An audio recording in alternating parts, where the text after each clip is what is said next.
This guy needs to get prepped up and get sent to his new forever home. All right, let's get started.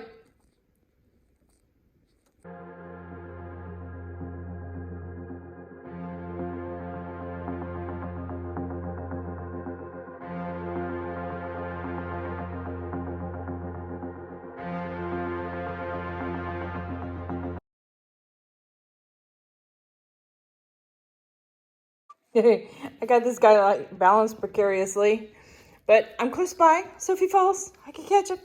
No damage. Anyway, howdy, this is Clara Lawrence. This guy is finished and he's already been spoken for. So I just wanted to share with you guys some ways that I prep up my paintings for their forever home.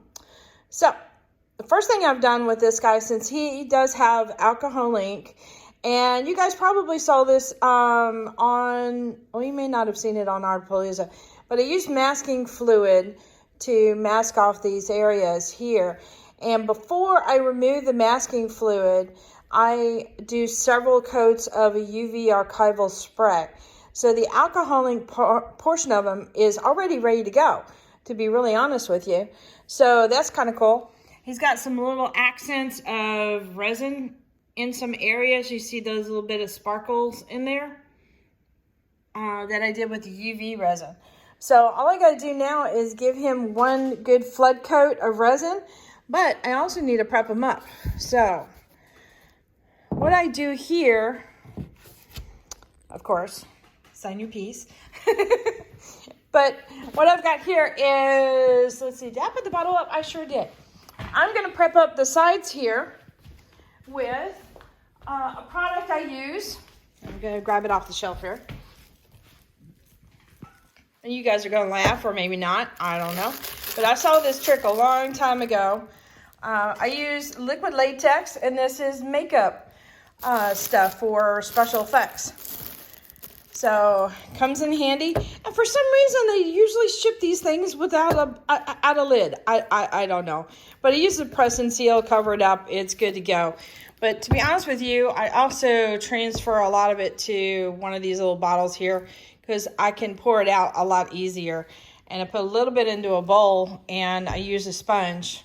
And I literally put a coat of this, and it's super easy to do, on the bottom edges so that when I'm doing my flood coat, the resin bits just peel right off.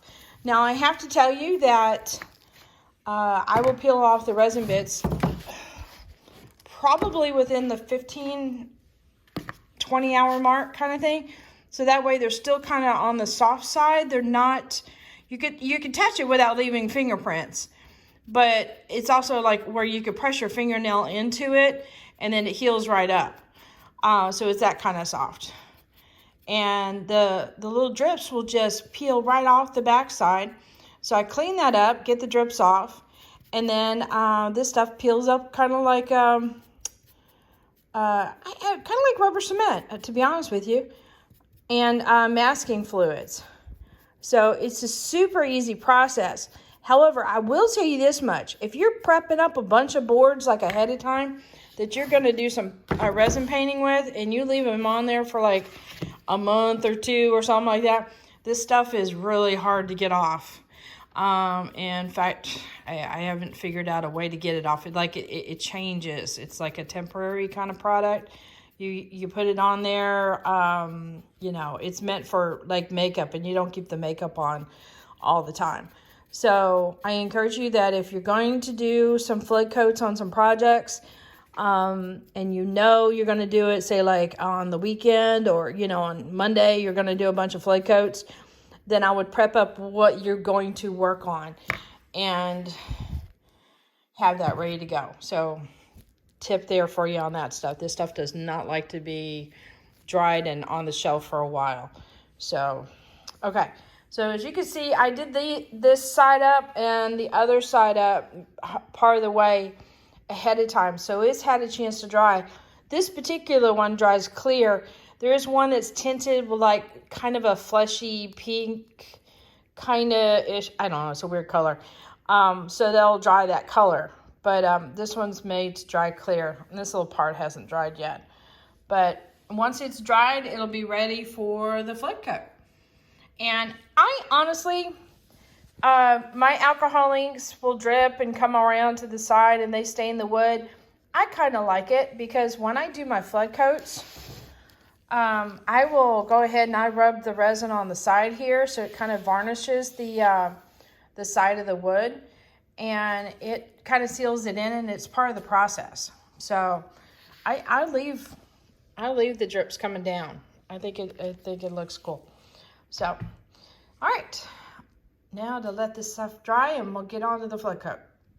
All right, so the back is all dry and we're ready for resin. I've got my little points here, little triangle pointy things.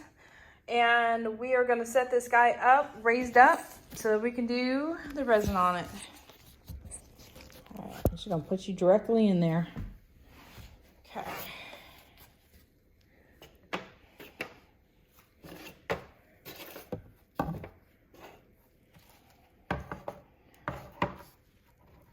Next thing we do is we make sure our piece is very level.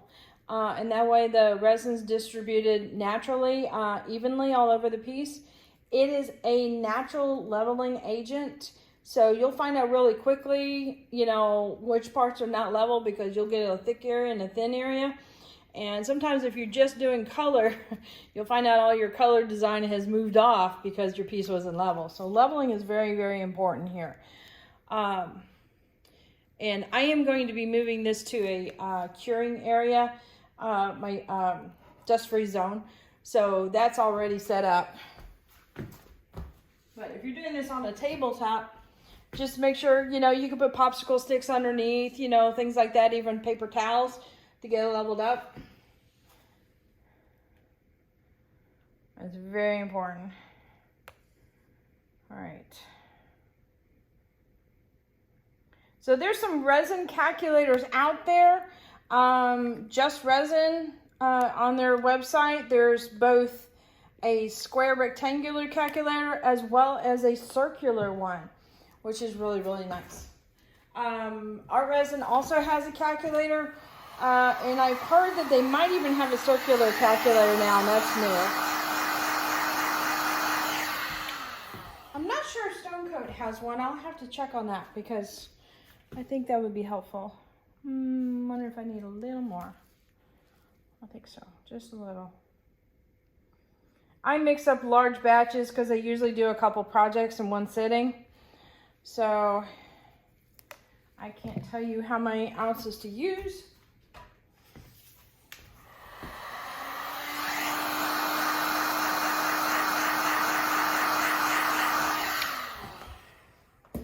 But you want to get a nice layer of resin on there to cover your piece. I think resin goes naturally 1/8 of an inch thick. So if you get it super, super thin, you are going to probably have some pitting. And this is already pulling. Oh, I'm getting to the end of my working time. You see how it's getting stringy? Ah. All right, we're going to put some more in there, definitely.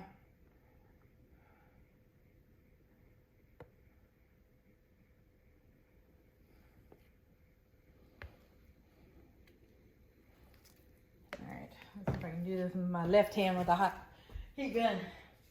I'm very right-handed.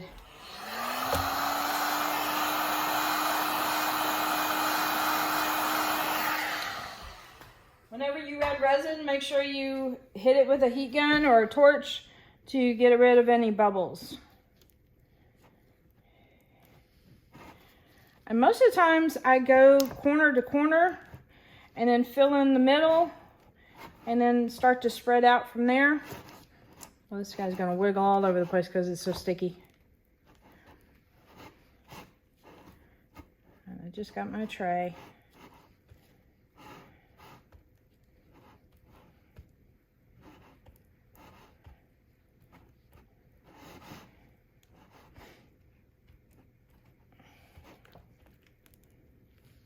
Oh dear, we're running on, definitely on the end of this working time. Usually glides a lot smoother than this. But heat can help you extend out the life of your resin. But you got to be mindful of not doing too much heat.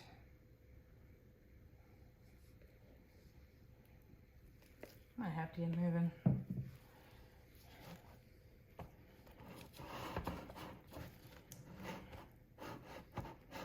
All right. Now what I'm going to do here is I'm just rubbing my hands carefully along the edge, trying to make it look nice and smooth, but yet it's also sticky.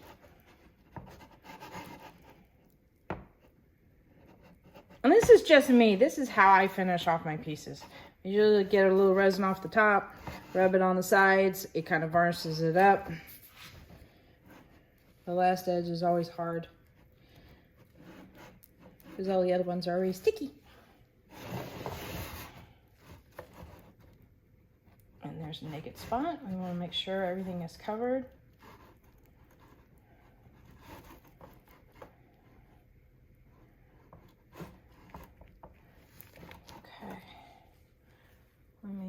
And it helps to look at it from an angle.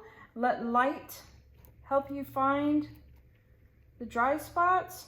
And you can just tap them with your finger to help break the surface tension. Now it will usually glide a lot better. I am showing you how it does not glide when it's sticky. But it will self-level out. You notice all these things I'm tapping out, it's already smoothed out. And I think we're almost good there. All right. I keep adding more and more.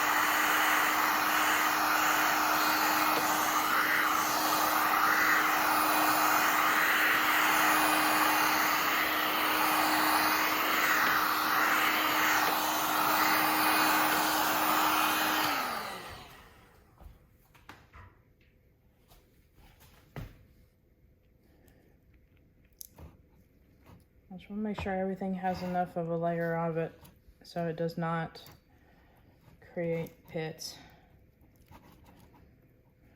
So pits are usually commonly done for a couple different reasons. Either one, you've got oils or something either on your hands or on the surface. There could be silicone if you are messing with resin with silicone on your first layer, or have an acrylic pour where you're adding silicone into your paints. Silicone naturally repels resin, and so that's a bit of an issue. Or your resin is too thin and not at the appropriate thickness.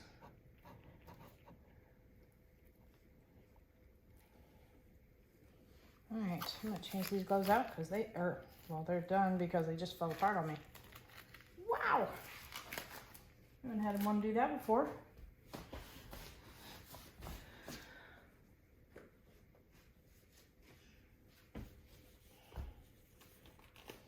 All right, so let's just say problem solving. If this guy did show some pits in it, what I would do is go ahead and let it cure completely, and meaning a good 24 hours. Give it a light sanding, and definitely use a fresh batch of resin since you've seen me deal with some sticky stuff.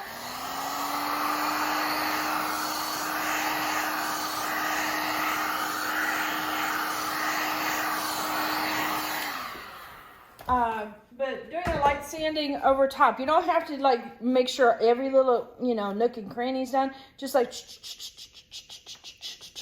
sound effects not included, all over with like a 220, and that gives you that you know, bond that you can do.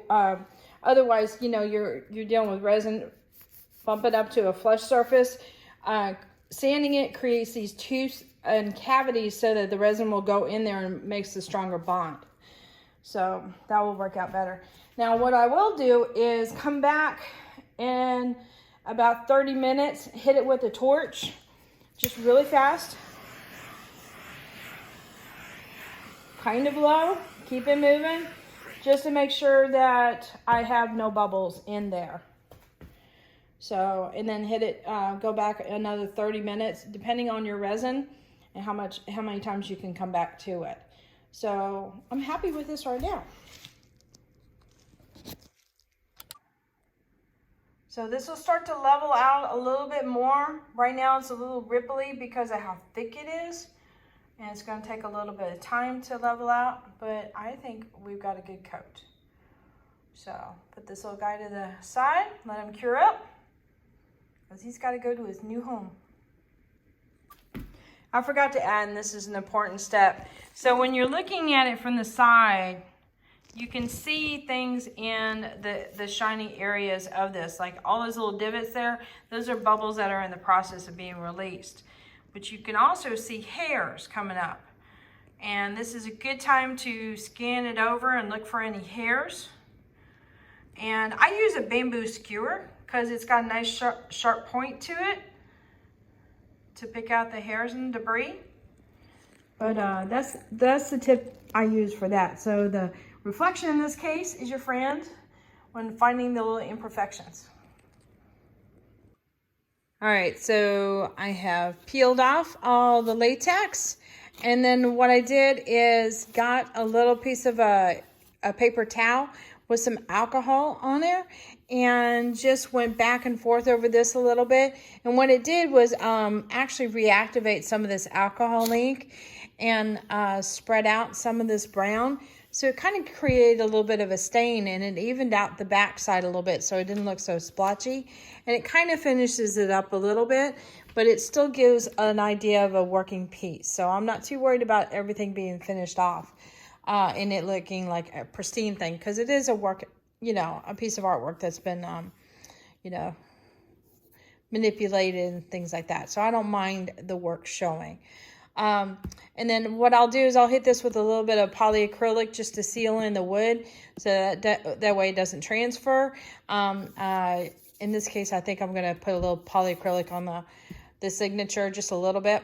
And then a couple little bumpers. And this piece will be done and ready to be shipped. But you want to see the front side? Because the front looks great. See, shiny and ready. And it just really makes the sky pop. I highly recommend putting resin on alcohol inks. It really does make them come alive.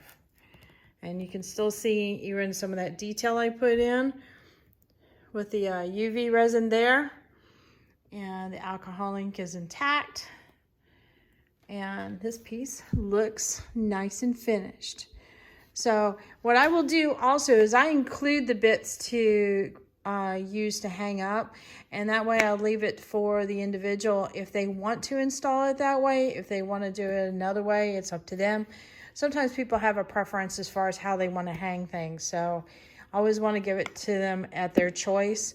And sometimes I'll include little bumpers on the back side, either the little rubber bumpers, the clear ones, or felt, just so that way nothing transfers to the wall. And I just put it on the bottom only. So, yeah. All right. We are done, and that is how I finish up my paintings. I just want to show you guys. So, all right, there you go.